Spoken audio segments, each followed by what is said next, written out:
सभी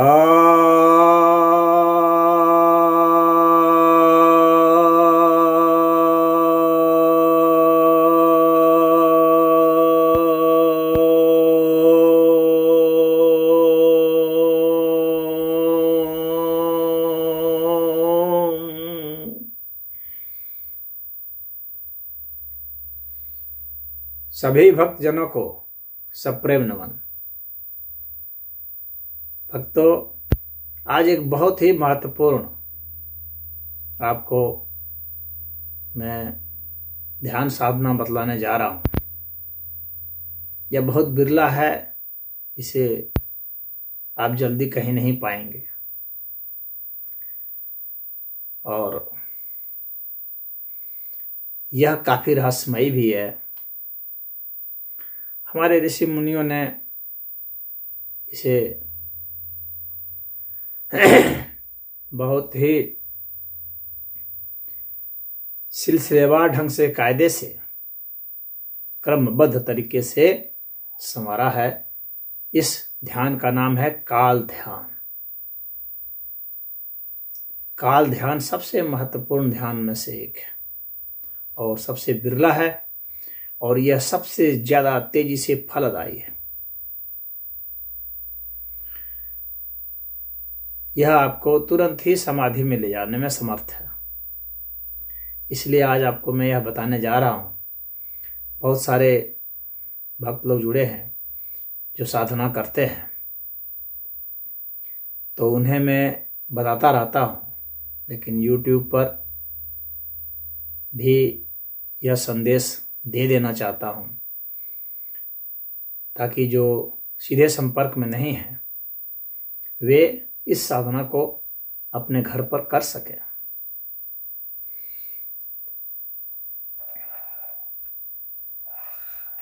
आप जानते हैं काल का जो तत्व है, समय का तत्व, ये काफी सूक्ष्म होता है। जब महाप्रलय आता है तब भी यह शून्य नहीं होता। हालांकि विज्ञान तो ऐसा कहता है कि जब यह अस्तित्व एकदम अव्यक्त स्थिति में था तो उस वक्त टाइम जीरो हो गया था, मास जीरो हो गया था, वॉल्यूम जीरो हो गया था। तो ऐसा संभव नहीं है।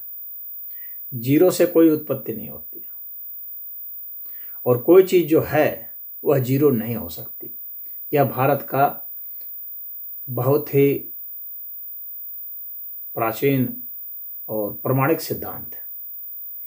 कोई चीज भी जो दुनिया में है उसको आप शून्य नहीं कर सकते, चाहे वो वॉल्यूम हो, चाहे वो मास हो, चाहे वह टाइम हो, शून्य नहीं हो सकती। वो इतनी सूक्ष्म हो सकती है, अव्यक्त हो जाए, जांच में नहीं आए, दिखे नहीं, जीरो नहीं हो सकती है, क्योंकि जो है उसके शून्य का कोई चांस ही नहीं है। रूपांतरण हो सकता है, एक रूप से दूसरे रूप में चला जाए तो वह भी उसकी ही एक प्रक्रिया मानी जाएगी, न कि उसको शून्य माना जाएगा। तो हम लोग के ऋषि मुनि ने जो ध्यान की प्रक्रिया बताई है, उस ध्यान की प्रक्रिया में समय को भी उन्होंने माना है कि समय सूक्ष्म से सूक्ष्म हो जाए परंतु शून्य नहीं होता, शून्य जैसा हो जाता है। और यही समाधि की एक परिभाषा भी बताई गई है, तदेवार्थ मात्र निर्भाषम स्वरूप शून्यमेव समाधि। वह जो है शून्य जैसा हो जाए, ऐसा भाषित हो, उसे समाधि कहते हैं। तो आपको समाधि अवस्था में ले जाने के लिए यह काल ध्यान है। अब इसे हम कैसे संपादित करेंगे, इसे समझ लें अच्छा से। हमारे ऋषि मुनियों ने जो बांटा है समय को, जहां से हम लोग ध्यान साधना की शुरुआत करते हैं, क्योंकि इसमें हमें अपने भीतर प्रवेश करना होता है। यानी हमारे स्वयं के जो अंग प्रत्यंग और गतिविधियां हमारे भीतर घटती हैं, उसके प्रति हमें सजग होना होता है, उसके प्रति हमें पूर्ण रूप से बोध अवस्था को प्राप्त होना होता है। तो ऋषि मुनियों ने जो शुरुआत की है वह क्षण से किया है। क्षण आप लोग जानते होंगे, पल जानते होंगे। तो क्षण किसे कहते हैं? क्षण समय का बहुत सूक्ष्म पहलू है।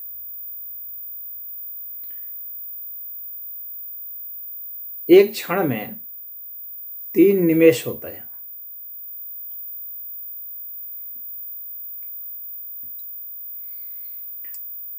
एक निमेष का मतलब हो गया इतना समय, जितना समय में हम सामान्य अवस्था में अपनी पलक को झपकाते हैं।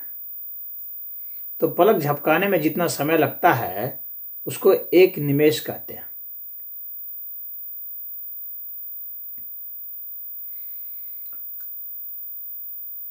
तो अब हम इसके आगे चलें, इसके पहले मैं आपको यह बता दूं कि इसकी शुरुआत कहाँ से करनी है। सबसे पहली जो शुरुआत करनी है वह आपको यह करना है कि आपको 108 बार अपनी पलकें झपकानी है सामान्य स्थिति में।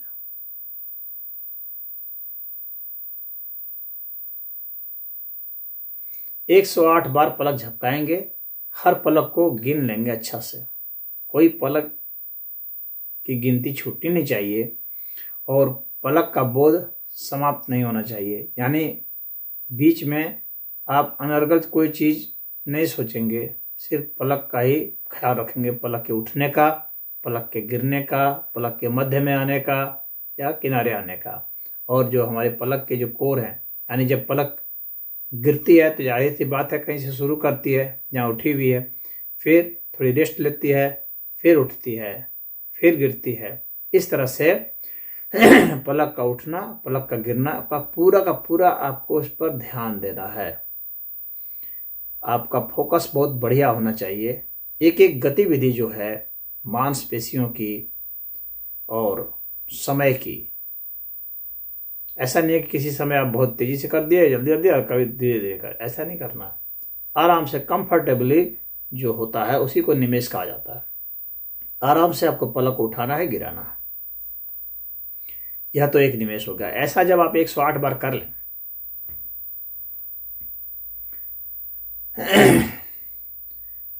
तब इसके बाद आपको क्या करना है यह समझिए। अब यह जो निमेष है इसको कई भागों में बांटा है और उसको एक निमेष में 3 लव होते हैं। निमेष को लव में बांटा है, एक निमेष में 3 लव। वैसे किसी किसी शास्त्र में एक निमेष में 6 लव भी बताए गए हैं। मैं यहां 3 लेके चल रहा हूं क्योंकि यह ज्यादा जगह पर उद्धृत है और प्रमाणिक शास्त्रों में भी उद्धृत है,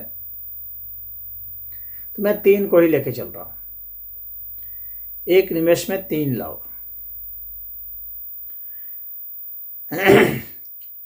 अब इसे लव क्या कहेंगे, किसे कहेंगे लव?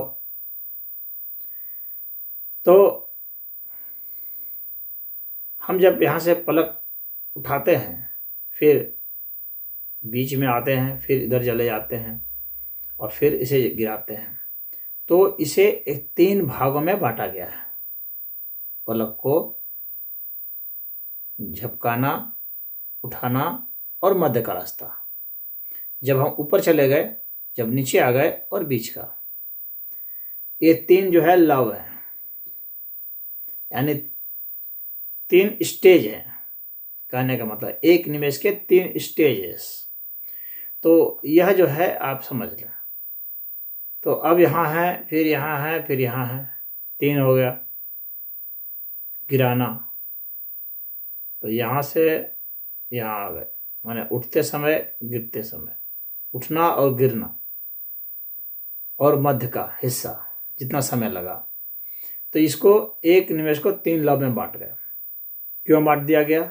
ताकि आप सचेत रहें, आप महसूस कर सकें निमेष के साथ लव को भी।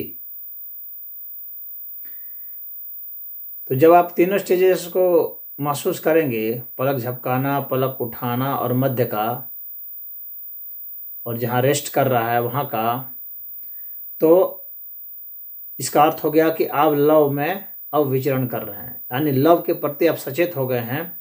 अब आपकी जो चेतना है वो लव में आ गई, यानी समय के बहुत सूक्ष्म हिस्से में आ गई है, जहाँ से ये उठ रहा है, चला जा रहा है, रेस्ट कर रहा है, यानी पलक के गिरने, उठने और मध्य के हिस्से में। तो ये तीनों हिस्से जब आप कर लिए, और ऐसा ऐसा कितनी बार करेंगे? 108 बार करेंगे। आप इतना सचेत रहेंगे, जो 108 बार आप जब उठाते हैं, गिराते हैं, तो पहले शुरुआत में तो आप ऐसे यूं ही गिनेंगे, शुरुआत में ही आपको लव की जानकारी हो सकता है ना हो, लव का एहसास नहीं हो, लेकिन अब आपको इसको उठाना गिराना है। तो ये दूसरा स्टेज आ गया जिसमें कि आपको लव का बोध अवश्य ही होना चाहिए, और ऐसा ऐसा 108 बार आप कर लेंगे।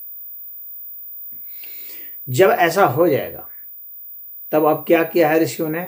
अब एक लव को बांटा है 3 वेद में, एक लव को 3 वेद में बांटा है। वेद का अर्थ क्या होता है? वेद का अर्थ होता है छिद्र, यानी एक जो इसका स्टेप हुआ, 3 स्टेप में बांटा था, तो एक जो स्टेप है उसको उन्होंने अब यह माना कि यह जो एक स्टेप है, यह एक स्टेप जो है इसमें 3 छिद्र हैं एक स्टेप में। एक जो छिद्र है, अब छिद्र को कैसे माना? कोई भी सूक्ष्म से सूक्ष्म जो छिद्र है, सबसे सूक्ष्म छिद्र जो हम महसूस कर सकते हैं, जैसे कि हमारे नाक का छिद्र है, इस छिद्र को महसूस कर सकते हैं। जैसे मुंह का छिद्र है, इसे महसूस कर सकते हैं। कान का छिद्र है, इसे महसूस कर सकते हैं। तो जितने भी हमारे छिद्र हैं जिसे हम महसूस कर सकते हैं, उस छिद्र को, उसका जो सबसे सूक्ष्म पहलू हुआ, उसको वेद कहा है इन्होंने। अब वह जो छिद्र है उसका इससे क्या संबंध है, यह समझ लीजिए। उस छिद्र से कोई भी चीज जो प्रवेश करती है, यहां पर हमें वायु को महसूस करना है। अब हमें ये जो निमेष था, जो पलक थे, जो गिरने का, तो इसमें वायु को महसूस करना है। जब आप श्वास भरते हैं तो आपका जो छिद्र है, ठीक इस छिद्र से हवा टकराती है, टकरा करके ऊपर तक जाती है, लेकिन ठीक यहां से जो पास करती है उसका ही समय यहां महत्वपूर्ण है। यहां से लेके यहां तक पूरे जो श्वास की जो नली है वहां तक जाने का इसमें मतलब नहीं है। यहां पर सिर्फ नाक के जो अगला हिस्सा है जिससे वायु टकरा जाती है, या एक छिद्र है। अब आपको इतना सजग रहना है कि जब वहां वो टकराए तो आपको एहसास हो। पूरे श्वास नली की एक ध्यान साधना की एक अवस्था होती है, उसमें जो है पूरे श्वास प्रश्वास को महसूस करते हैं। वो अभी मैंने आपको बताया हुआ है, वह एक दूसरी साधना है, यहां पर उसका मतलब नहीं है। यहां तो घटनाओं की श्रृंखला को सूक्ष्मता में महसूस करते जाना है। तो जो सांस है, जहां ठीक सांस टकराती है छिद्र से, वह वेद हुआ।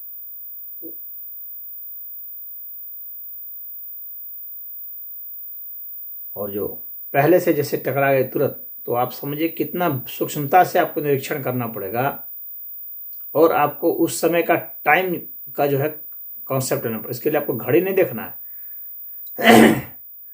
या नहीं कि जो घड़ी, जो भौतिक घड़ी है उसे नहीं देखना, आपको अपने मन में, क्योंकि टाइम देखिए हम लोग के माइंड में भी है। हम लोग का जो ऑब्जर्वेशन होता है वह समय के तहत ही है। हम टाइम को ऑब्जर्व करते हैं। हमारे दिमाग में टी सेल्स हैं, टाइम सेल्स हैं, इसीलिए हम समय को महसूस कर पाते हैं, नहीं तो हम समय को महसूस नहीं कर पाते। एक घटनाओं से दूसरे घटनाओं की जो श्रृंखला है, जो सीरीज है, इसको, इसके क्रमबद्धता को कौन महसूस करता है? हमारे दिमाग में आखिर क्या है? तो हम लोग के दिमाग में टी सेल्स हैं, टाइम सेल्स हैं। ये साइंटिस्ट मानते हैं ये हिप्पोकैम्पस रीजन में होता है। उसके माध्यम से हम लोग समय का बोध करते हैं, समय का हमें एहसास होता है। तो आपको यहाँ समय का एहसास करना है। स्वयं अपने भीतर का जो आपका टाइम सेट है, जो ऑब्जर्वेशन पावर है टाइम के प्रति, सजगता है, उसे महसूस करना है। आपको खुद पता चलेगा कि इसमें ज़्यादा समय लग रहा है, कम लग रहा है, आधा लग रहा है, या चौथाई लग रहा है, या 10वां हिस्सा लग रहा है। यह आपको खुद ब खुद मालूम पड़ेगा। तो आपको यह महसूस कर लेना है कि ठीक नाक से समय जो हवा टकराती है कितना समय लगता है। बस आपको कंपेरेटिव समय का वो देखते, महसूस करते रहना है। तो ऐसा जब आप 108 बार करने में समर्थ हो जाएंगे, 108 बार ऑब्जर्व करने में समर्थ हो जाएंगे कि कितना ये समय लग रहा है, ये फ्रैक्शन ऑफ सेकेंड्स लगते हैं, सेकेंड से भी छोटा हिस्सा लगता है। तो यह जो है यह वेद हो गया। अब आप समझ गए। तो अब यह कहा जाता है कि जो एक लव होता है उसमें 3 वेद होते हैं। लव मैंने आपको बता दिया है, उसमें 3 वेद होते हैं। और एक वेद जो है, जो मैंने कहा कि यहाँ टकराते हैं, जो हवा टकराती है नाक के ठीक छिद्र के हिस्से से, अब उसको प्राण से जोड़ रहे हैं ऋषि। कह रहे हैं कि हवा जो टकराती है उसमें 10 प्राण होते हैं, यानी एक वेद में 10 प्राण होते हैं। अब आप सोच सकते हैं कितना टाइम सूक्ष्म हो गया। हवा के ठीक टकराने से, नाक के ठीक छोर से, एक नाक की मतलब समझ लीजिए कि एक कोशिका से टकरा रहे हैं, या एक उत्तक से टकरा रहे हैं, अधिक से अधिक यही होगा। तो उसमें जो है टकराने में 10 प्राण की जरूरत पड़ती है। 10 प्राण समय उसमें लगता है। तो जो हमारी प्राण शक्ति है उसका यहां पर मतलब है। तो 10 प्राण एक वेद में। अब इस प्राण को अगर हम देखें तो यह प्राण कैसे पता चलेगा?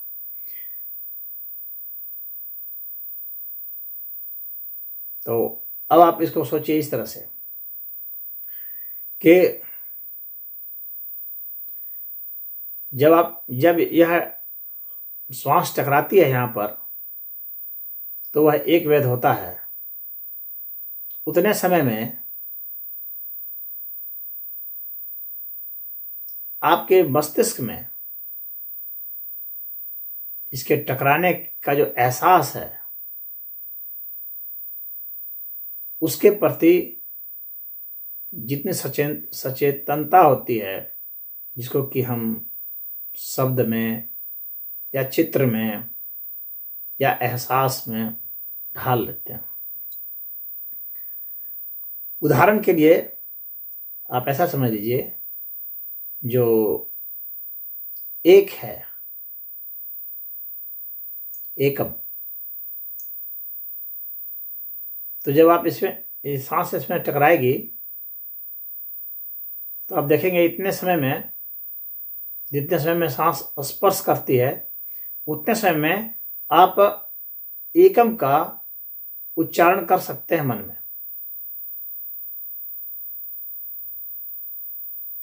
सजग रहना होगा बहुत। अब देखिए आपका जो अस्तित्व है श्वास प्रश्वास बाहर भीतर है, यह जो नाक की जो कोशिका है वो आपके भीतर का अस्तित्व है, आपके माइंड का अस्तित्व है। अब यहाँ पर ऋषि ने विचार से जोड़ा है जो काफी सूक्ष्म होता है। तो जब हम इसे एक सांस जब स्पर्श करती है नाक के छोटे से हिस्से को, तो जितने समय में स्पर्श करती है उतने समय में हम एकम का उच्चारण कर सकते हैं,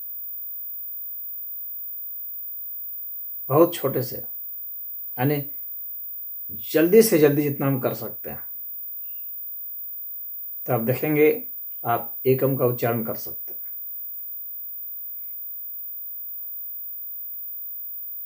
अब यह जो एकम है जितना समय लगता है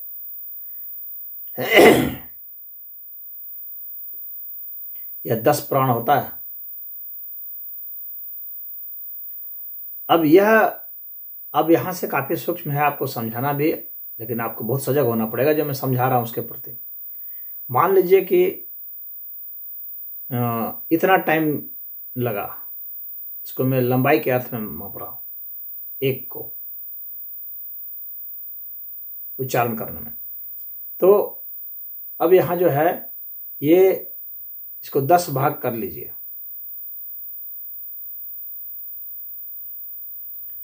उस 10 भाग का जो एक भाग हुआ, यानी ठीक हमने उच्चारण की शुरुआत की, एक तो पूरा उच्चारण कर लिया, पूरा उच्चारण कर लिया वह, और एक है कि ठीक मैंने शुरुआत की उच्चारण की।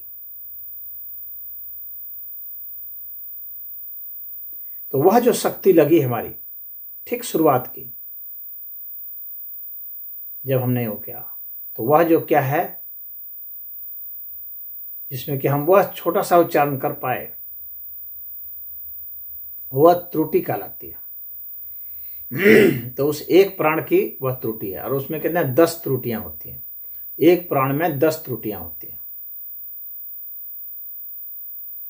अब वह 10 त्रुटि मान लीजिए इतनी है,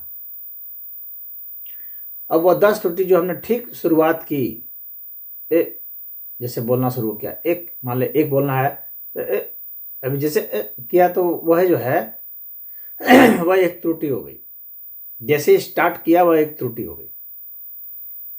और पूरा जब एक जैसे बोलते हैं तो वह हो गया एक प्राण, यानी 10 त्रुटियां, और वो सबसे सूक्ष्म है। तो यह विचार के साथ अब आपको शक्ति जो है जो उस विचार में के प्रकट करने में लग रही है, उसके साथ यहाँ पर ऋषि आपको जोड़ रहे हैं, और उसके जो उच्चारण में जो समय लगा उस समय की गणना कर रहे हैं, और उसको कह रहे हैं एक त्रुटि। अब एक त्रुटि में ऋषि बताते हैं कि 3 त्रसरेणु होते हैं। यानी वह जो समय, वह सूक्ष्म समय, वह जो शक्ति लगी, जिस शक्ति से हमने एक का जब शुरुआत किया था, वह जो है उतने में 3 जो है अणु लगे। त्रसरेणु जो है अणु से बना है, यानी 3 अणु को कहते हैं त्रसरेणु। तो 3 अणु लगे, यानी एक त्रसरेणु में 3 अणु होते हैं।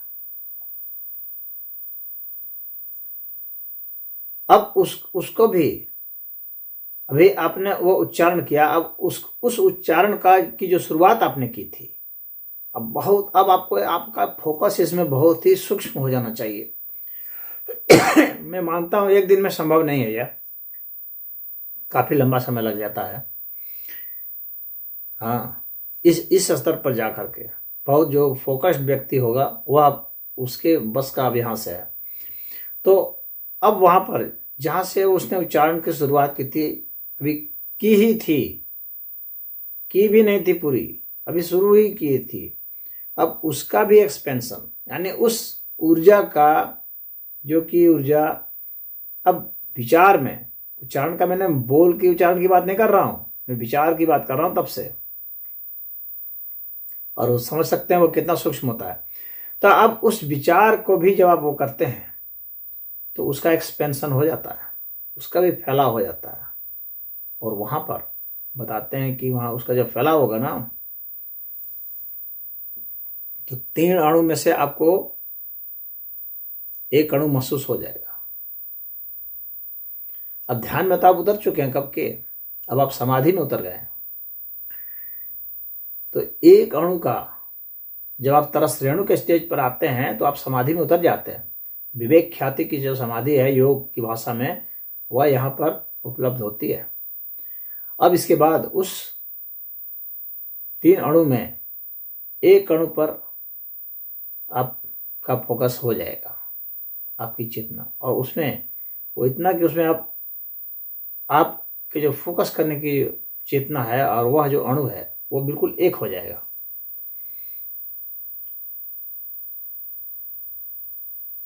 और वैसे वो कहा जाता है कि वह जो 1 अणु है वह 2 परमाणुओं से बना हुआ है।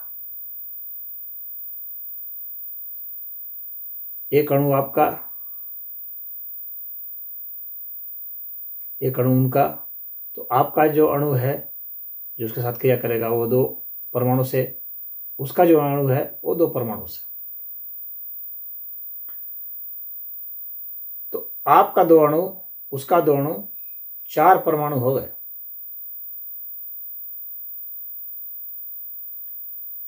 अब जब वे 4, अब वहां पर उसकी इतनी सूक्ष्मता हो जाती है कि उस 4 में से, जैसे आपके जो 2 परमाणु हैं उसके जो 2 परमाणु हैं वो जहां मिल रहे हैं दोनों, ठीक एक परमाणु दूसरा परमाणु मिल रहा है, इनका जो मीटिंग ग्राउंड है, यानी इसकी जो बाउंड्री है परमाणु की, इस बाउंड्री को, परमाणुओं की जो बाउंड्री होती है, तो वे जो परमाणु जब मिलते हैं उनकी जो बाउंड्री होती है, उनके मिलने का उस पॉइंट पर आप जाएंगे तो वहां ऐसा लगेगा कि जो स्थान है, जो स्पेस है जहाँ मिल रहे हैं, और वहां जो टाइम है मिलने का, जो मिल रहे हैं और मिलने का जो स्थान है, जो टाइम है, वे सब कोलाइड कर रहे हैं, एक हो जा रहे हैं, लय कर जा रहे हैं। तो वहां पर जो स्थान है और जिस तत्व से मिल रहे हैं और जो समय है, इसी को ज्ञाता ज्ञान और ज्ञेय कहा जाता है फिलॉसफी की भाषा में, और इसको रियलाइज किया जाता है वास्तविकता में। वह तो सिद्धांत की बात है, यहाँ वास्तविकता में रियलाइज किया जाता है, जहां की ज्ञाता ज्ञान और ज्ञेय एक हो जाते हैं, जहां पर मैटर, टाइम और स्पेस एक हो जाता है। आप भेद नहीं कर सकते कि यह टाइम है, आप यह नहीं कह सकते कि यह समय है, आप यह नहीं कह सकते कि यह मैटर है, आप यह नहीं कह सकते कि यह स्पेस है। तो स्पेस, टाइम और मैटर का एक हो जाना, वह अवस्था जो है वही केवल अवस्था हो जाती है। जब आप उसको बिल्कुल अलग नहीं करते कि यह स्पेस है कि टाइम है कि मैटर है, वह अवस्था ही हमें परमात्मा का बोध कराती है, और हम पदार्थ से हम अलग चले जाते हैं, क्योंकि वहां हम ट्रांसेंड करते हैं। वहीं पर स्पेस, टाइम और मैटर जहां पर एकदम एक हो जाते हैं, उस जगह पर ही हम ट्रांसेंड करते हैं, वहां से हम परे हो जाते हैं, और तब हम परमात्मा तत्व में हमारा प्रवेश हो जाता है, केवल व्यवस्था आ जाती है। तो यह ध्यान साधना है, काल ध्यान। तो आप इस काल ध्यान के प्रति सजग हो जाएं और करें, ये बहुत ही बेहतरीन है। और आप लोगों ने पता नहीं कभी नाम सुना भी है या नहीं सुना है, परंतु मैं यही कहूँगा कि जितनी बेहतरीन साधना यह है, बहुत ही कम साधनाएं हैं जो इतनी तेजी के साथ लाभ देती हैं और प्रत्यक्ष आपको अनुभव देती हैं, और आपको भरोसा हो जाएगा कि समाधि कैसे होती है। यह सिर्फ आपके लिए नाम नहीं रह जाएगा, बल्कि हकीकत हो जाएगी। आप स्वयं इसे महसूस कर पाएंगे। तो आज इतना ही। ओम।